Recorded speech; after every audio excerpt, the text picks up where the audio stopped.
Welcome back to the archives. This is round 3 of the Evangel October Open. In this game, I am facing the number 1 seed, Chibuzo, who is this year's Alabama State champion. He came in and he went 5 out of 5 with a perfect score, and his games looked very sharp and exciting. So I was glad to be playing him. At this point in the event, after 2 rounds, I'm the only one on 2 out of 2. Chibuzo, my opponent, was sitting at 1.5 out of 2 after drawing in his first round. And so I'm kind of in the driver's seat here, but I've got the black pieces. And I may have neglected to mention this in the previous 2 recaps, but I did put it in the descriptions. The time control for this tournament was actually different than usual. A lot of the tournaments are game in 60, delay 5 around here. This tournament was game in 45, increment 10. So pretty fast time control. So the game started with a queen's pawn opening, and this game was right after lunch. I had taken a little bit of time to try and figure out what I was going to do in this game while I was eating lunch, but I was just negligent in taking the time to figure out what color I'd be playing. So for some reason, I was expecting to have the white pieces, which just didn't make sense. I was supposed to have the black pieces in this game because I was due black, and I was the only one in the top score group. So just a lack of preparation there. So he plays d4, and I just decided to play my normal stuff. Traditionally, I have struggled against d4, but since I moved into these semi-Slav positions, I've been really happy with my games. Even games I'm losing, I feel like I'm putting up a good fight. I'm not just rolling over, and I'm getting a lot of exciting positions with good counterplay. So we get this, which initially looks like a little bit of a quiet position. Often this bishop will go to d3 instead. It didn't make a big difference here because I was going to go ahead and capture on c4. Now white doesn't have to recapture since the bishop's not under attack, but in the game he did. And I played b5. And we get this normal looking position where my opponent played e4. And it's typical to meet the e4 push with an e5 push.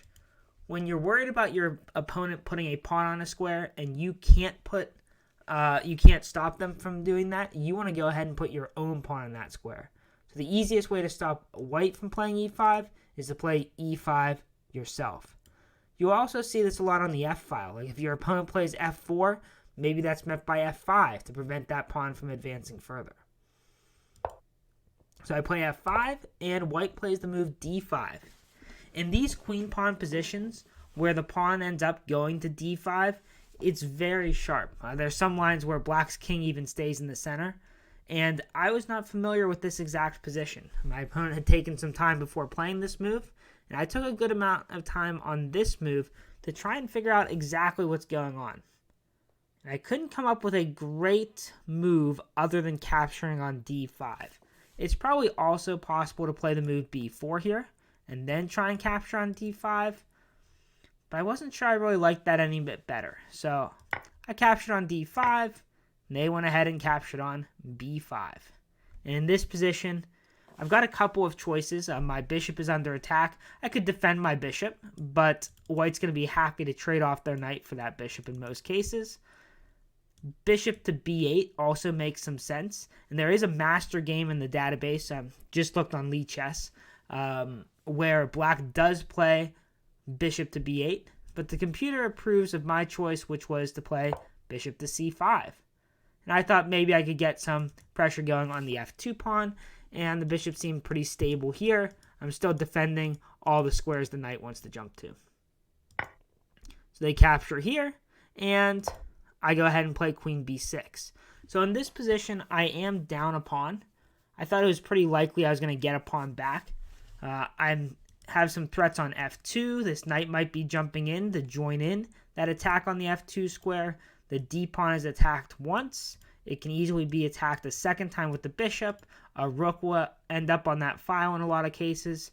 So being down the pawn here, I thought I had sufficient compensation. I was pretty happy with this position. My opponent thought for a while again. And so it was kind of interesting how fast the time disappeared in this game, because time really was not an issue in my first 2 games at all for either player. And if I check, I think I wrote down the move times partway through the game.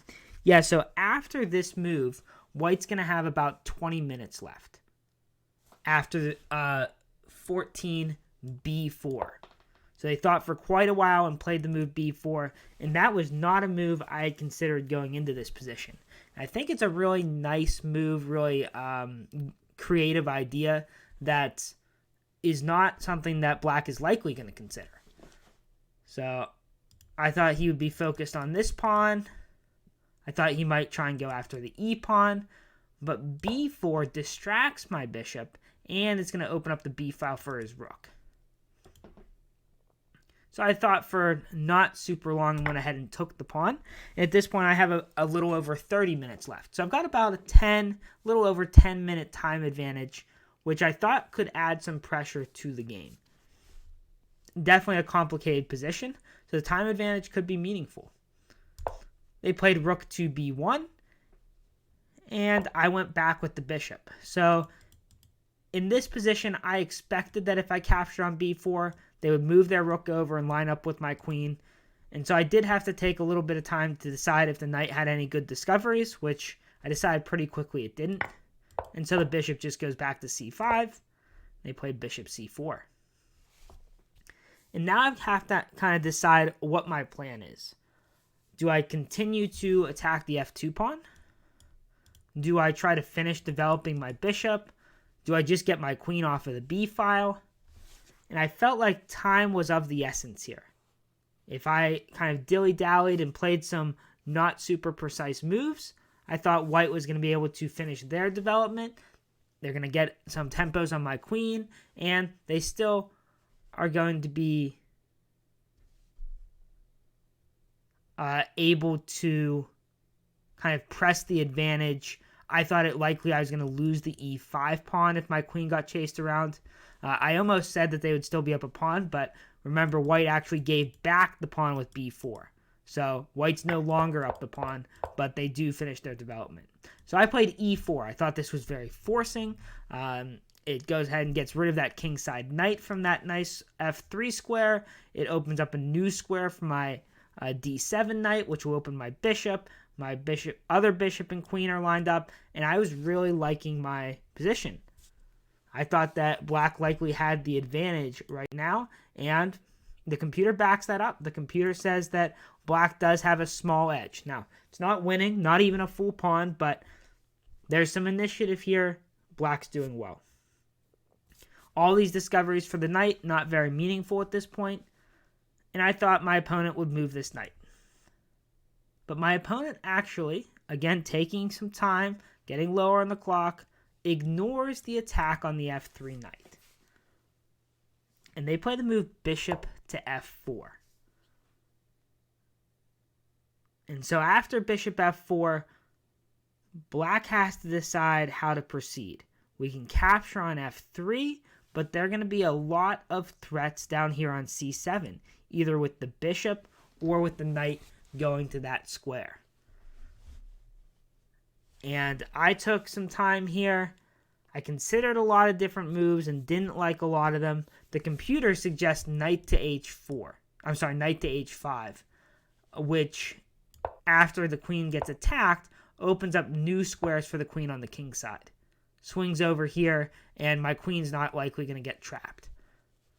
Not a strong consideration during the game. I did think about getting the queen over to the king side later, but at this point I wasn't really thinking about that too hard. I was more thinking about, all right, when do I capture on f3, if at all, and how do I make sure my queen doesn't get trapped right now?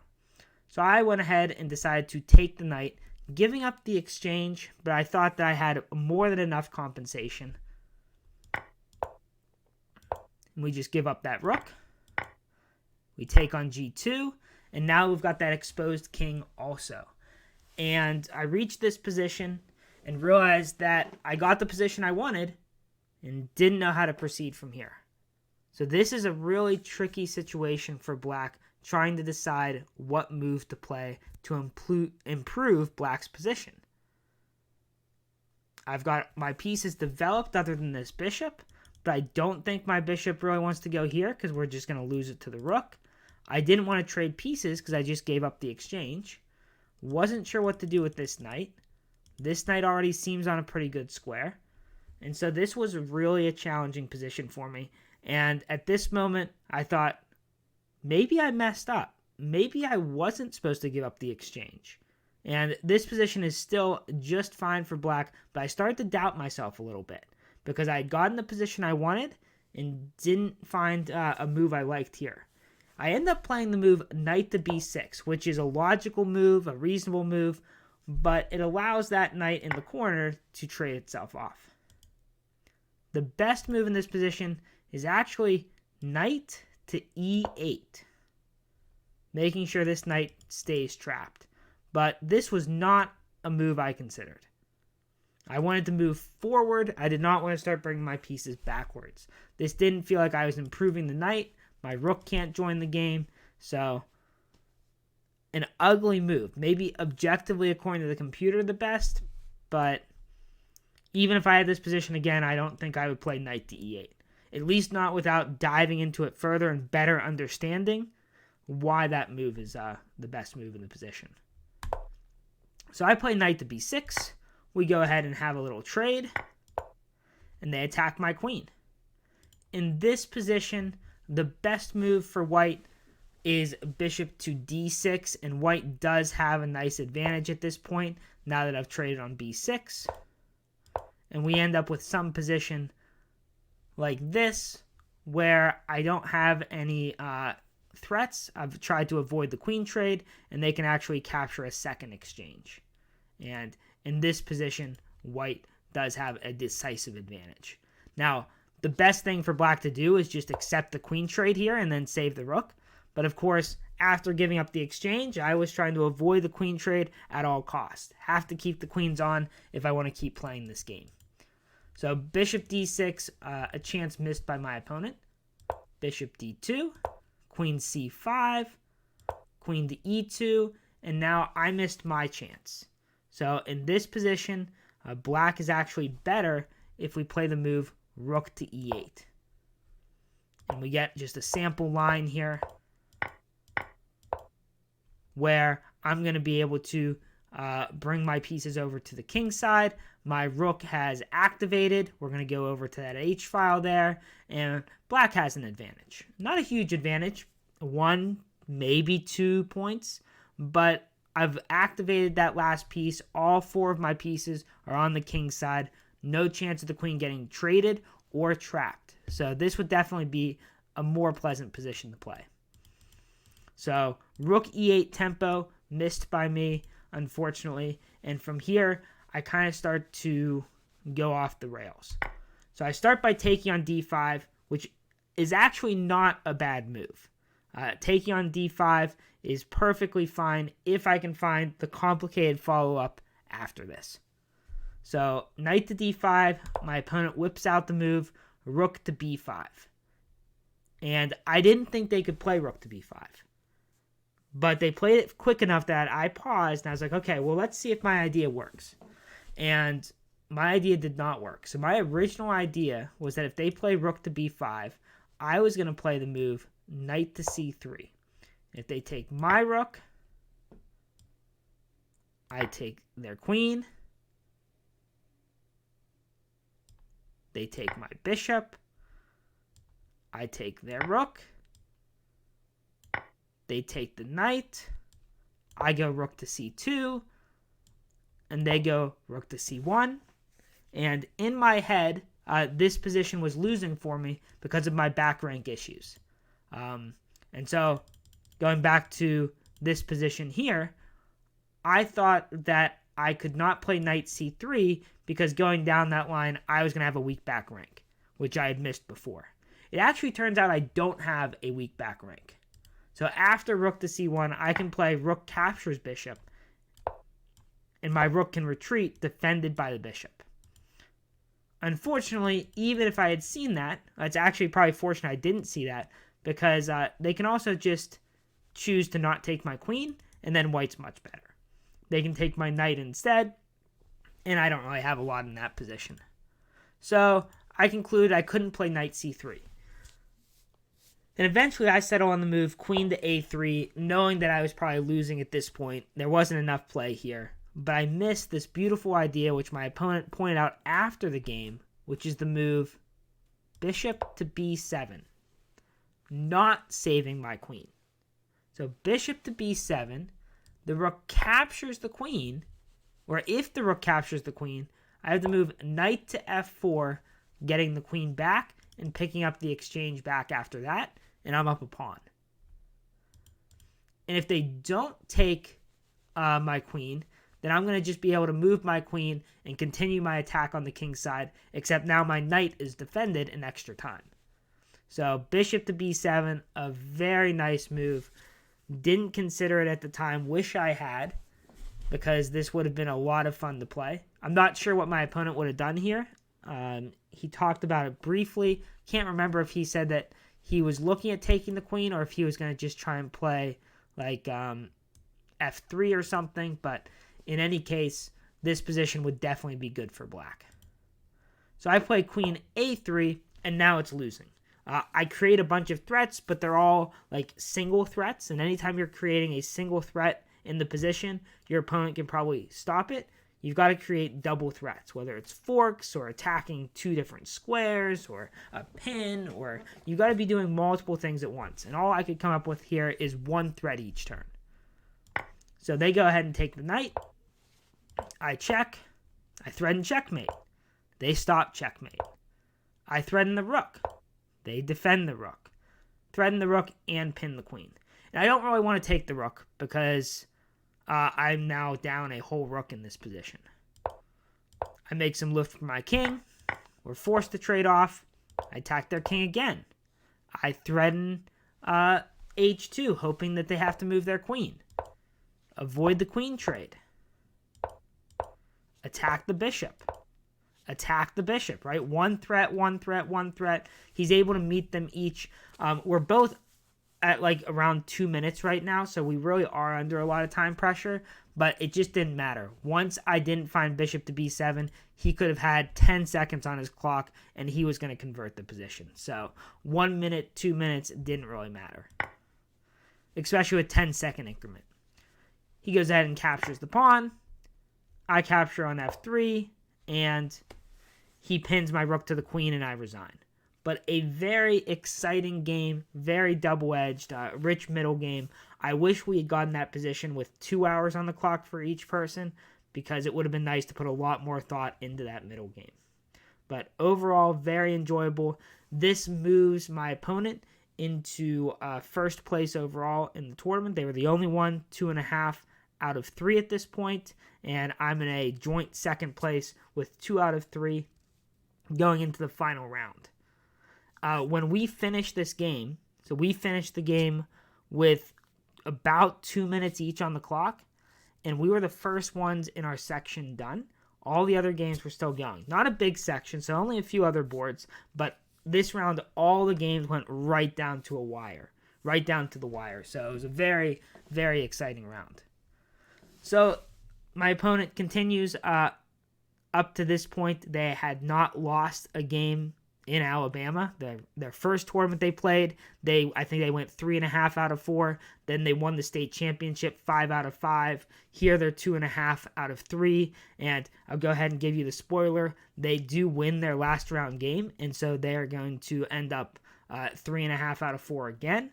So we'll see if I can take them down in a future tournament. They haven't lost in Alabama yet. They're well on their way to reaching the NM title. They've got a 2161 rating right now. They've been higher. I actually looked. They had a provisional rating of like over 2,300. But it was early provisional rating, so they hadn't reached their 25 games. But they're definitely national master strength.